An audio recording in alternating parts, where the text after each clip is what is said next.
Alex, it is so exciting that you are here at our Educator Summit, Transformational Learning, Educating Hearts, Minds, and Soul. Thank you for being here. Thank you very much for having me. I'm excited. Yeah, so you've had the honor of interviewing so many guests, and a theme that keeps coming up, especially in your work, is how the food system in America is just horrible, and especially in the public schools. How in the world do we go about changing that and fixing that?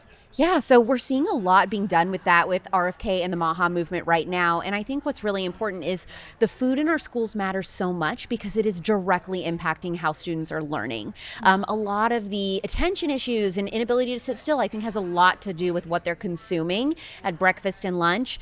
And also remember that for a lot of students in America, the only food they get on a day-to-day basis is the food that's being served to them in school. So we're doing a lot right now working with different school systems to totally eliminate ultra-processed food in some. We just did that in the state of Arizona.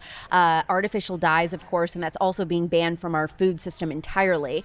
And some places are going as far as saying, hey, we want to start working with local farms and feeding organic and everything. But if you compare school lunches in America to other countries, it is outrageous. The difference is unreal. I mean, our kids have not been eating real food for years. They're eating dead food, and then we're expecting them to feel alive in the classroom, and it's impossible.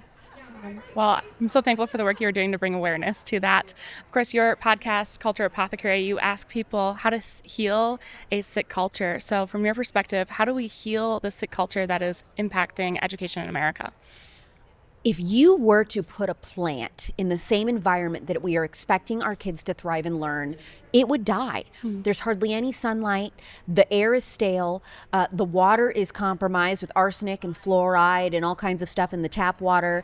And there's hardly any outside time at all. The food they're given, obviously, we've talked about, is totally devoid of nutrients.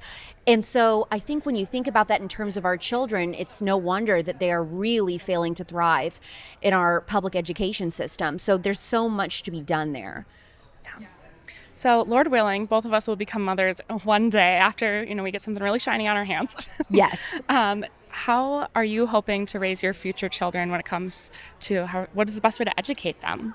So I definitely have dreams to homeschool, and I really see myself kind of in a little mix of like a Waldorf / Charlotte Mason hybrid kind of method is kind of what I'm into.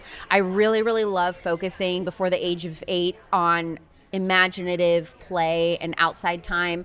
I really feel like our young kids especially learn the most when they're outdoors and when they're just playing, and it's unstructured. And that's one thing I can't stand are these kids that have such structured days they have no time to be a kid. And so I really, really love that, and kind of allowing them to just enjoy being a child for as long as possible before kind of getting into the more serious stuff. And I like the idea of partnering probably with some sort of co-op, and as they get older, and having other adults teaching different things, so that's kind of what I'm envisioning. Which is so wonderful, because that's what we're doing through our 5C model schools, is that it is this homeschool hybrid option where there's real teachers that are teaching the students couple days a week, and then the rest of the time it's homeschooled where they're spending time with their families, but they still have curriculum that is really solid that they are learning. So yeah, no, that's great. And I mean, Turning Point Academy, I send all of my audience to you guys because this is such an incredible resource. I mean, from the curriculums to just getting connected with other homeschoolers in your community. I know from my audience how isolating that can feel at times, especially just at a loss when it comes to history curriculums. Like, is it going to be compromised? Is it going to be woke?